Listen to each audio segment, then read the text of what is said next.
This is Yardbarker's Chris Mueller. Mercifully, the Atlanta Falcons have fired Dan Quinn after getting off to an 0-5 start. Atlanta becomes the second team now after Houston to let go of their head coach this season. Like the Texans, Atlanta also needs a new general manager, as Thomas Dimitroff was also shown the door. Unlike the Texans, who have an undisputed franchise quarterback who's also only in his mid-20s in the form of Deshaun Watson, the Falcons have a real decision to make when it comes to Matt Ryan, and not just who's going to be their next coach and GM. Ryan's in his 13th year, but his play has fallen off since his MVP season in 2016.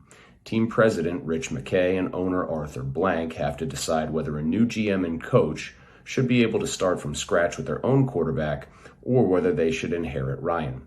Despite Ryan not being at his 2016 level, he is still one of the league's better quarterbacks, and there would no doubt be some trade interest if he were put on the market.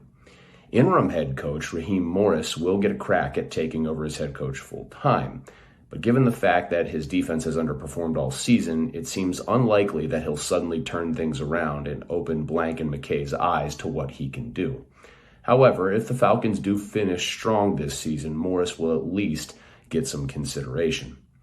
What's most interesting, though, is what happens if things don't go well for Atlanta the rest of the way. They're undoubtedly the most talented of the league's three remaining winless teams, but if they continue to flounder, and their schedule is absolutely tough enough to make that a reality, they could find themselves surprisingly in the thick of the Trevor Lawrence sweepstakes, even if Atlanta doesn't sink all the way to worst in the league and the first overall pick. If they finish poorly enough, they'll likely have a shot at Ohio State's Justin Fields or North Dakota State's Trey Lance. Whoever the new GM ends up being, they would have a hard time passing up the opportunity to hitch their wagons to a new franchise quarterback.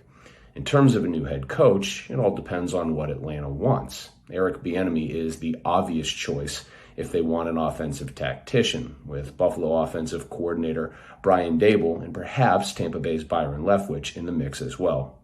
If it's about defense for the Falcons, and given their defensive woes this season, that would be understandable, San Francisco's Robert Saleh and Indianapolis's Matt Eberflus also seem like good candidates.